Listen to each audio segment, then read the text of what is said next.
You're listening to Too Much on Her Plate, the podcast for smart, busy women who are tired of running on the hamster wheel and are ready to create freedom from overeating and emotional eating. I'm your host, clinical psychologist, author, and a smart, busy woman too, Dr. Melissa McCreary. Hi, everyone. Welcome back to Too Much on Her Plate. Today, I want to bring your attention to a mind game, or it's really a mindset trap that we don't talk about enough when it comes to overeating and emotional eating. And I want to bring your attention to it so that you can either avoid it or extricate yourself from it. All right? Today, I want to talk about isolation, disconnection, and overeating. Now, what might come to mind for you when I describe that topic is isolation, like the kind of isolation that so many people experienced during lockdown, right? Isolation that led so many people to eat more than they wanted to and gain weight, right, during the pandemic. And although that kind of isolation does come into play, what I am talking about in this episode is the isolation that happens secondary to falling prey to some of the deprivation mindset belief traps. So what the heck are those, right? Okay, I'm talking about beliefs about you and your eating and your overeating, like there's something wrong with me that I haven't fixed this by now. There's something wrong with me that I haven't figured this out. Or nobody else struggles with this. Nobody else is eating at night like I am. I can't let people know. I should have solved this problem. I should have lost the weight by now. This is embarrassing. That belief that, oh, it's so simple. I just need to eat less. Everybody must think I am so inept. Everybody else can do it. Why can't I do it? Or it's my fault. It's just my fault. I just needed to try harder. I know what to do. Now I just have to make myself do it. These are all beliefs that can isolate you, that probably do isolate you if you have them. Do any of them sound familiar? Or do you have your own version of self-talk that leaves you feeling weird or strange or all alone or embarrassed or like you're struggling with something that you absolutely have to hide? Or if you're not hiding it, you have to put up a brave front and pretend it doesn't bother you? One of the most common reasons that smart, capable women stay trapped, and I really do mean trapped, in these ongoing habits, cycles of struggling with overload and overwhelm and overeating, is a lack of consistently resourced, high-quality support. I'm talking about support for their goal to change their relationship with food, support to break old patterns of thinking, support to break old patterns of eating, support to ditch the diets and the self-blame that keep reinforcing the old habits. There are so many women who are continuing to be isolated and alone and staying stuck in their behaviors and in their own heads without help, either because they don't know it exists or because they don't believe they deserve it or because they judge themselves for wanting it, or even, and sometimes especially, because past experiences of sharing their struggles or asking for help haven't felt supportive at all. They haven't gotten the kind of feedback or support that they were hoping for when they opened up about what was going on. And I think it's important to say that the idea of asking for help, as in, oh, you don't know what to do, or you're not getting the results that you want, so maybe you should ask for help, that sounds like a very simple strategy. And I think it's important to realize that it can be more complex than that. We're going to talk about that. And if you believe that, oh, that's just a simple strategy, but I can't do it, or it didn't occur to me to do it, or I'm not doing it, then that too becomes an easy path to self-blame. And self-blame, we're going to talk about, can become another path to feeling bad about yourself or feeling like you just need to keep this part of yourself hidden. So let's talk through why you might be feeling alone in your pattern of overeating and emotional eating, why you might be going it alone in trying to change your pattern of overeating or emotional eating, and how you can start to shift the beliefs that are keeping you isolated. If you've got these beliefs that are keeping you isolated and keeping you from getting what it is that could help you get where you want to go, either faster or more easily, or just plain help you get there. I've been doing this work for a very long time, and there are some common reasons that smart, highly capable women are not getting the help that could really help them with overeating and emotional eating. Let's start with shame, because it's a huge one. Let's assume you're a high achiever. You may have been taught to equate strength with self-reliance and over-independence. And you might be so strongly independent that you haven't permitted the skill or perfected the skill of asking for help, at least in certain areas of your life. It's interesting because I see this a lot. There may be places where you are perfectly comfortable delegating and asking for help and thinking about what your strong suits are and where it's best to pull in other people. And then there may be areas where it does not occur to you to do that at all. A lot of very smart women seem to hold the belief that health and your own well-being ought to be these areas where you just magically know what to do. Your health, your well-being, these ought to be things that you can just automatically take charge of independently, right? You can just do it on your own. You don't need any new tools. You don't need any specific strategy or help with that. I see this quite a bit, and what it results in is highly capable women doing incredible things and then having this one pocket of their life, this very personal pocket of their life, which includes your eating, your relationship with food, sometimes your weight, where you keep struggling because you aren't leveraging the support that you count on in the rest of your life. I want to really repeat this message because I see it so much. I see so many. I have met and talked with and heard the pain, really, of so many brilliant women who are successful in so many things, but they aren't feeling like they should or could or are entitled to leverage the same techniques that they use in the rest of their life when it comes to changing their relationship with food and eating, because they've got these old shame-filled beliefs telling them that they should be embarrassed of their struggle and they should somehow easily be able to fix it alone. And sometimes alone means really in isolation and, out of plain sight. They should get it taken care of in private. This is something to look at. If you're carrying around a belief that you shouldn't need to ask for help, or if you're not used to doing it, if you're not used to asking for help, it might be shame that is holding you back from getting what you need to move forward. And here's the brilliant thing. You know what dissolves shame faster than anything? Connection. Connecting with someone, not just anyone, but somebody who sees you, who sees your struggle, and who doesn't reflect back that shaming self-talk and those shaming beliefs that you have inside your own head. Connection is healing. And shame is a showstopper. Shame keeps people stuck. There is nothing helpful about shame. Shame keeps people stuck, period. So finding support, and by support and help, I'm talking about support and help that feel helpful, that feel safe. Connecting and having the right help for you, that is what dissolves shame. And when you dissolve shame, you eliminate a huge roadblock. So connecting, the right kind of connection dissolves shame. Shame keeps people stuck. Connection is good. It helps dissolve shame. It is honestly that simple. So that's the first thing to pay attention to. Now, if we're talking about why smart women find themselves isolated and alone with overeating and emotional eating habits, it is also really important to talk about something that I refer to a lot as unused muscles, mental muscles, emotional muscles. If you aren't somebody who's asked for help in the past, maybe actually you've been taught it's a strength, right? You've congratulated yourself because you don't need help. Then you probably are somebody who finds yourself in situations where help might be useful, but it doesn't even occur to you to ask for it. It's not that you have decided, I'm not going to ask for help with this. I'm going to do everything myself.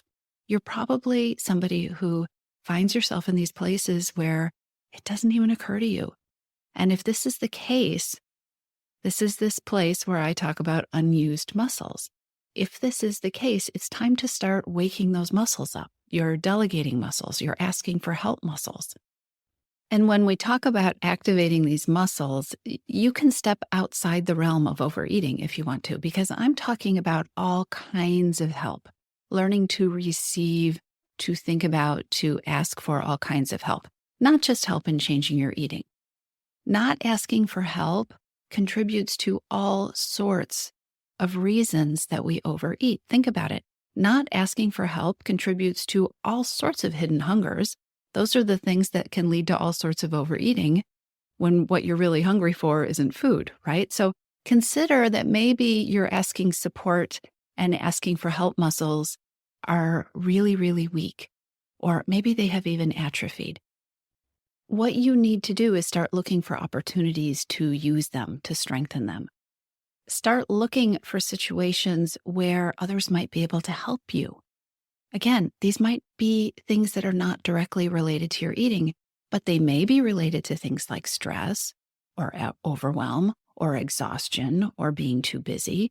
In any of these arenas, start looking for places that you could start asking for help. Pay attention to what you could delegate, what you could take off your plate, but also tune into the places where you feel stuck, and then consider who might have the expertise or the wisdom to guide you so that you don't have to keep struggling, so you don't have to reinvent the wheel. So many of us fall prey to that "I just need to work harder" myth. That myth that if you just go in there one more time and you work harder, you can get it done on your own. Starting to look for places where you're stuck and there might be somebody who could help guide you through it or could help you do it differently, that's going to mean considering that "I just need to work harder" myth might not be your only alternative.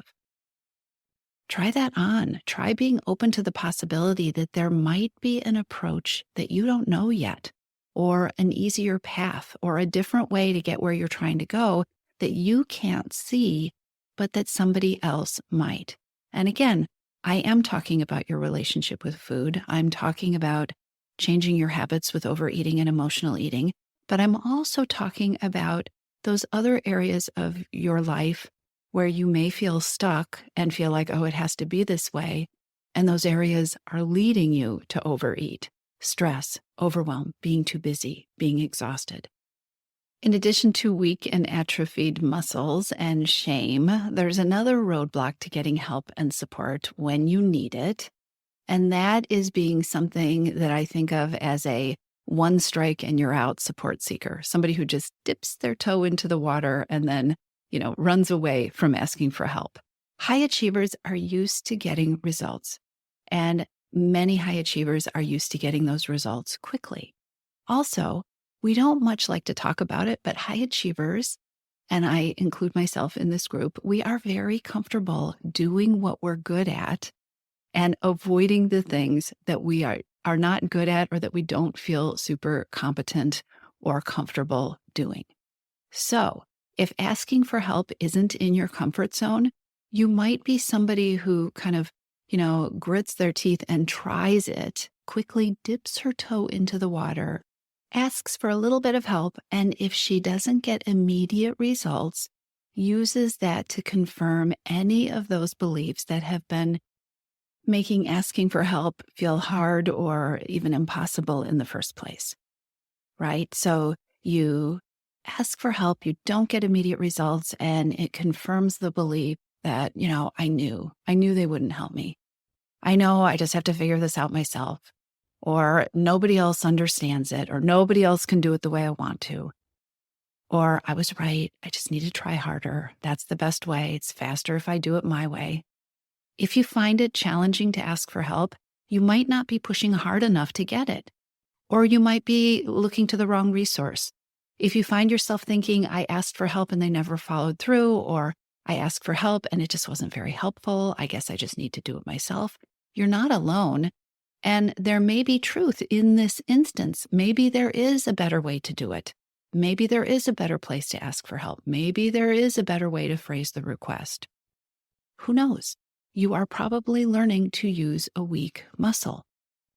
If you are trying to increase your upper body strength and you try to do a push-up and you can't do it, you don't just get up and stop doing anything with your upper body, right? You keep working on the muscle and you work to progress to being able to do the push-up. Not immediately getting what you need is not a reason to stop asking for help. Not immediately getting what you need might indicate that you need to ask more. You need to follow up. You need to make sure that you're crystal clear about what you're asking for. When we are not good at something or outside of our comfort zone, it is so easy to be vague and not realize it. I mean, look at the difference between these two statements. I can say, I could use some help, or I could say something super specific like, would you please stop and pick up dinner on your way home? These are two different requests that will yield two very different results. And a lot of people who are not used to asking for help or asking for support are going to start out asking for things that are not specific enough to get you the match. You're not going to get the return that you were hoping for, in part because maybe you're not exactly clear what you're asking for, or you haven't learned to phrase it correctly yet. Keep practicing. Okay.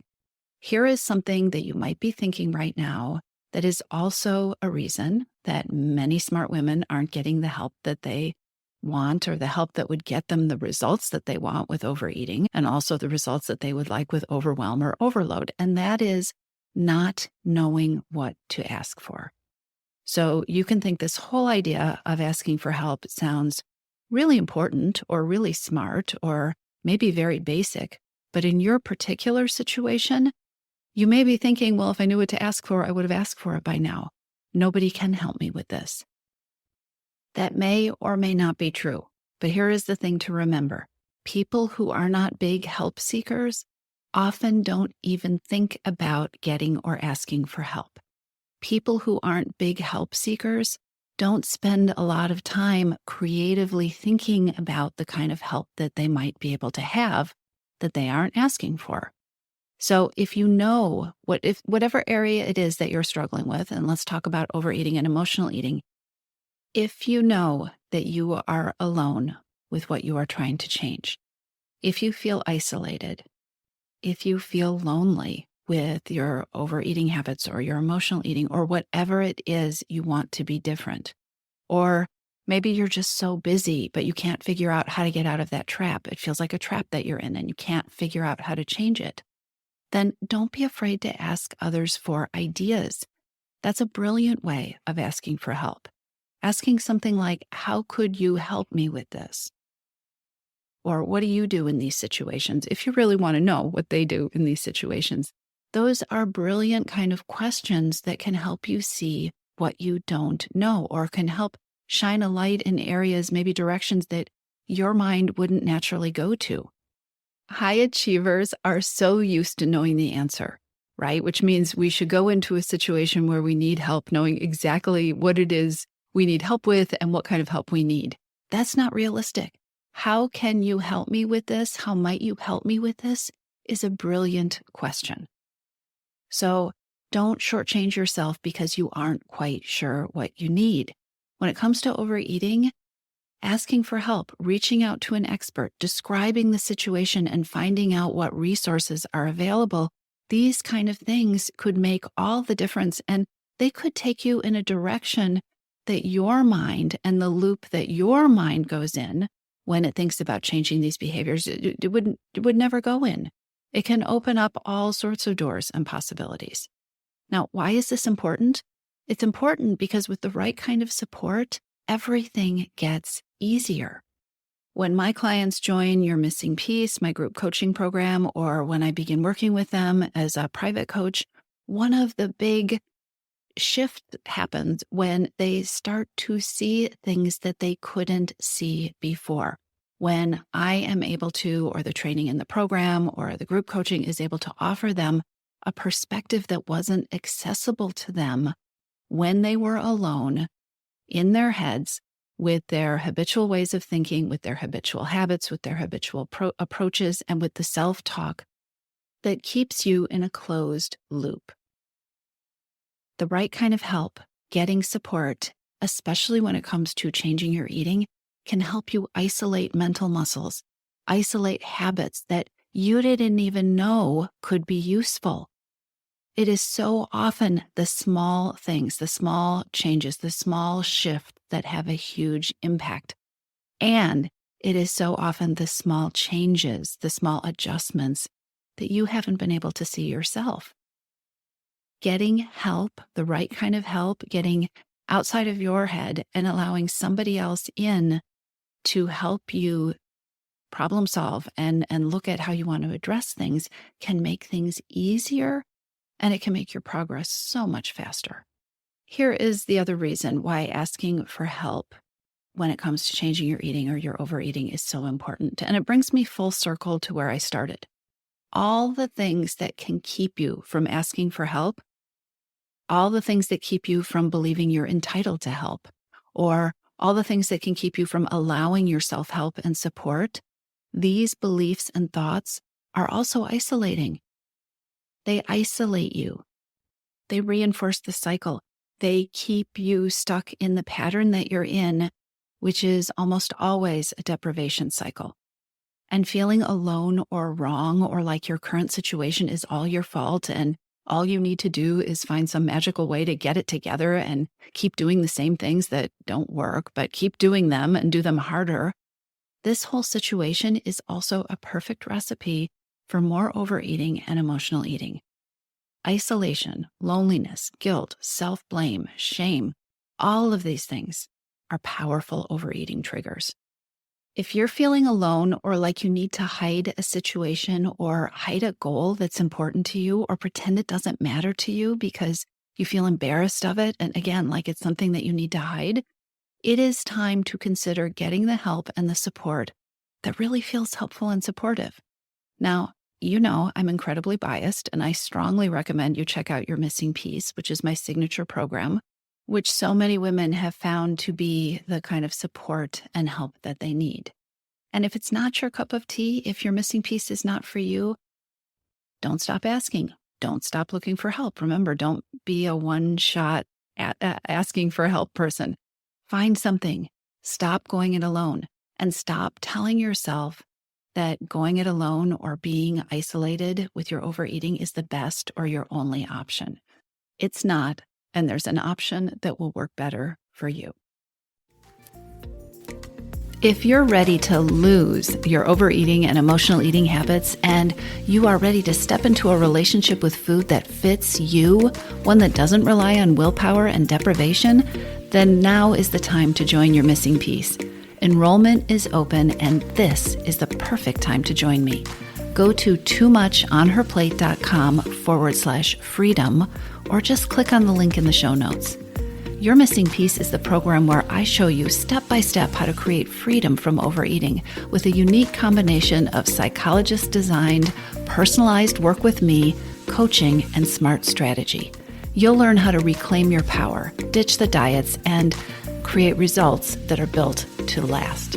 Check it all out at toomuchonherplate.com/freedom, and I'll see you inside.